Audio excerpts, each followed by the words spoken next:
এই তরুণদেরকে আমাদের প্রিয় নবী সাল্লাল্লাহু আলাইহি সাল্লাম অত্যন্ত ভালোবাসতেন এবং বিশেষ গুরুত্ব দিতেন। অনেক বড় বড় গুরুত্বপূর্ণ দায়িত্ব প্রিয় নবী সাল্লাল্লাহু আলাইহি সাল্লাম অনেক তরুণদের হাতে দিয়েছেন। তিনি তাদেরকে এত বেশি ভালোবাসতেন। আমরা যদি কোরআন দেখি তো কোরআনে কারিমে আল্লাহ রাব্বুল আলামিন বিভিন্ন জায়গায় তরুণদের দৃষ্টান্ত উপস্থাপন করেছেন। আমি আমাদের তরুণ বন্ধুদেরকে বলতে চাই, কোরআনে কারিমের দুটি সূরা আপনারা বিশেষ করে তরুণরা, যুবকরা বারবার করে পড়বেন, বিভিন্ন অ্যাঙ্গেল থেকে বোঝার চেষ্টা করবেন। তার একটি হলো সূরা কাহাফ, আরেকটি হলো সূরা ইউসুফ। সূরা কাহাফে আল্লাহ রাব্বুল আলামিন কিছু যুবকের ঘটনা, ইতিহাস আমাদের সামনে তুলে ধরেছেন এবং তাদের সম্পর্কে বলেছেন, ইন্নাহুম ফিতয়াতুন আমানু বিরাব্বিহিম ওয়া জিদনাহুম হুদা। তারা ছিল কিছু যুবক যারা পৃথিবীর ইতিহাসের বিরল দৃষ্টান্ত স্থাপন করেছে এবং এমন এক ত্যাগের স্বাক্ষর তারা রেখেছে যে কোরআন সেই ইতিহাসকে উল্লেখ করেছে। তারা আর কেউ ছিল না, তারা ছিল কিছু যুবক, কিছু তরুণ। এরাই গোটা সমাজের মোড়কে পরিবর্তন করে, তারাই গোটা সমাজকে নিয়ন্ত্রণ করতে সবচেয়ে প্রভাবশালী ভূমিকা রাখতে পারে। তারা ছিল কিছু যুবক যারা ঈমান এনেছিল আল্লাহর প্রতি। আল্লাহ তাআলা তাদের উপরে হেদায়েত আরো দিয়েছেন এবং তাদের হেদায়েতকে বৃদ্ধি করেছেন। তারা সের উপরে অটল ছিল এবং অটলতাটা এত বেশি ছিল যে কোরআন সে ইতিহাসকে উল্লেখ করেছে।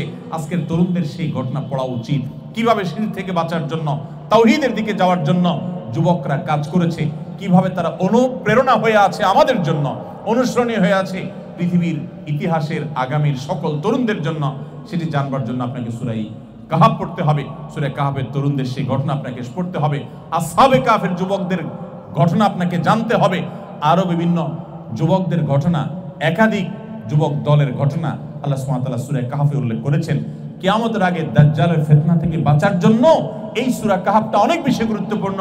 প্রিয় নবী সাল্লাল্লাহু আলাইহি সাল্লাম বলেছেন, সূরা কাহাফ যে ধারণ করে, যে তেলাওয়াত করে, এটার মধ্যে যে মাশগুল থাকে, নিজেকে এর মধ্যে সে ব্যস্ত রাখে, সূরা কাহাফকে সে চর্চা করতে থাকে, এই ব্যক্তিকে আল্লাহ দাজ্জালের ফিতনা থেকে বাঁচাবেন। বিশেষ করে সূরা কাহাফের প্রথম 10টি আয়াত মুখস্থ করবে, হিফজ করবে, পড়তে থাকবে, দাজ্জালের ফিতনা থেকে আল্লাহ তাআলা রক্ষা করবেন। এই জন্য সূরা কাহাফ বিশেষ করে তরুণরা তাদের ইতিহাস জানবার জন্য, তাদের পরিচয়, আত্মপরিচয় এটা জানবার জন্য এই সূরা কাহাফটা পড়া দরকার। সূরা কাহাফের তরুণদের ঘটনা পড়া দরকার। সেই সাথে সূরা ইউসুফ। আজকের তরুণরা তাদেরকে ধ্বংস করবার জন্য সংস্কৃতির নামে, বিনোদনের নামে, শিক্ষার নামে, বিভিন্ন নামে আমাদের তরুণদেরকে শিকার করবার জন্য আজ নানা রকমের আদার দেওয়া হয়েছে। মাছ শিকার করবার জন্য বড়শির মুখে যেরকম অনেক মুখরোচক আদার দেওয়া হয়, আমার তরুণদেরকে, এদেশের মুসলিম যুবকদেরকে, তরুণীদেরকে ধ্বংস করবার জন্য শিক্ষার নামে, কখনো বিনোদনের নামে, কখনো সংস্কৃতির নামে, কখনো বিভিন্ন নামে আমাদের তরুণদেরকে নানা রকমের আদার দিয়ে শিকার করা হচ্ছে। শিকার হওয়া তরুণের সেই অনুভূতিও নেই, তার সেই ন্যূনতম সেন্সটুকু পর্যন্ত নাই যে সে শিকার হয়ে যাচ্ছে। সে কারো না কারোর অন্ধ অনুকরণ করছে।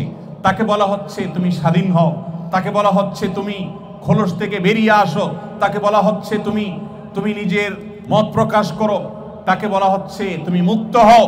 মুক্ত হওয়ার কথা বলে তাকে রবের গোলামি থেকে রবের গোলামদের গোলামে পরিণত করা হচ্ছে।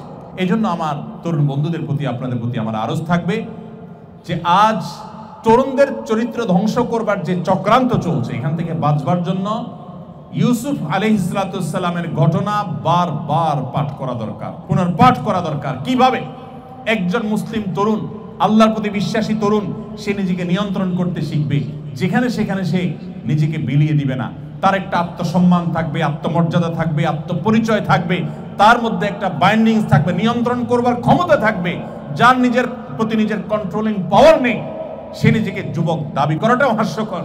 যুবক এবং তরুণ তো সে যে নতুন গাড়ির মতো, নতুন গাড়ি যেরকম ব্রেক দিলে সাথে সাথে সেটা কাজ করে, ঠিক একইভাবে একজন তরুণ সে যেখানে থামতে চায় সেখানে সে থামতে পারে, নিজেকে নিয়ন্ত্রণ করতে পারে, তার চরিত্রকে যেখানে সেখানে রাস্তাঘাটে বিলিয়ে দেয় না, অপাত্রে বিভিন্ন মুখরোচক স্লোগানের আড়ালে সে নিজের চরিত্রকে ধ্বংস করে দেয় না।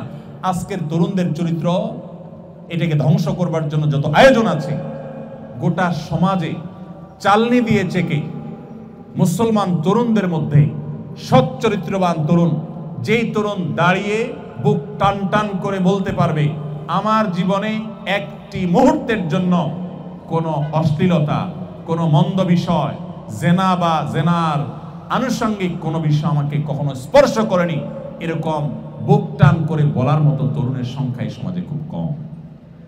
সময়ত ভাইরা, সেই যুবক হওয়ার জন্য আমাদের সূরা ইউসুফ পড়তে হবে। কিভাবে আল্লাহ নবী ইউসুফ আলাইহিস সালাম তার কাছে লোভনীয় প্রস্তাব এসেছিল, কিভাবে তিনি সেই প্রস্তাবকে ডিনাই করে নিজের ঈমানের পরিচয় দিয়েছেন। সেজন্য তাকে জেলে পর্যন্ত যেতে হয়েছে। তিনি সে বন্দী জীবনকে গ্রহণ করেছেন, নিজের চরিত্রকে বিলিয়ে দেন নাই। আর আমাদের যুবকরা, তাদেরকে কোনো প্রলোভনও দিতে হয় না, স্বেচ্ছায় তারা শয়তানের হাতে ধরা দিচ্ছে। এই যুবক গোটা পৃথিবীতে যদি ভরেও যায়, এই মুসলিম যুবক দিয়ে মুসলমানদের কল্যাণ হবে না, মুসলমানদের মুক্তি সাধন হবে না। মুসলমানদের মুক্তির জন্য এমন কিছু যুবক দরকার যারা হারামকে না বলার মতো ঈমানি পাওয়ার অর্জন করবে। আল্লাহ আমাদের সব যুবককে সে তৌফিক দান করুন। অতএব আমি যুবকদেরকে বলতে চাই যে আপনারা সর্বপ্রথম যে কাজ করবেন তা হলো কোরআন এবং হাদিসের ব্যাপক নলেজ এবং ইলম অর্জন করতে হবে আপনাকে। আপনি শুধুমাত্র শুনে শুনে মুসলমান হলে চলবে না, আপনি মুসলমানের সন্তান মুসলমান হলে চলবে না। আপনাকে কোরআন সম্পর্কে জানতে হবে, আপনাকে হাদিস সম্পর্কে জানতে হবে, আপনাকে তুলনামূলক ধর্মতত্ত্ব সম্পর্কে জানতে হবে। আপনাকে কূটচক্র যে নাস্তিক এবং উগ্র নাস্তিক যারা মিস্তাব এবং মুসলমানদের প্রতি বিদ্বেষ লালন করে, এরা যে বিভিন্নভাবে বিশেষ করে সোশ্যাল মিডিয়াতে, বিভিন্ন ব্লগে, বিভিন্ন জায়গায়, বিভিন্ন প্ল্যাটফর্মে তারা যে ইসলামের বিষয়ে আপনাকে সন্দেহ প্রবণ করে তুলবার জন্য নানা রকমের তারা ফাঁদ পেতে রেখেছে, সেগুলোর বিরুদ্ধে সোচ্চার হওয়ার জন্য আপনাকে জ্ঞান অর্জন করতে হবে। আপনাকে ইসলাম সম্পর্কে নিজে আগে ভালো করে জানতে হবে, তাহলে সেগুলো মোকাবেলা করতে পারবেন। এবং নিজের চরিত্রকে হেফাজত করবার জন্য যেমনটি বলেছিলাম, সূরা কাহফ এবং সূরা ইউসুফ আপনাকে পড়তে হবে, বুঝতে হবে।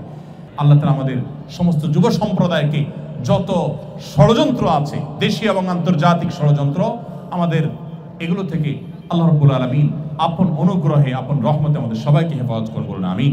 জাযাকুমুল্লাহু খাইরা ওয়া আখিরু দাওয়ানা আলহামদুলিল্লাহি রাব্বিল আলামিন। আস-সুন্নাহ ফাউন্ডেশন, উম্মার স্বার্থে সুন্নাহর সাথে।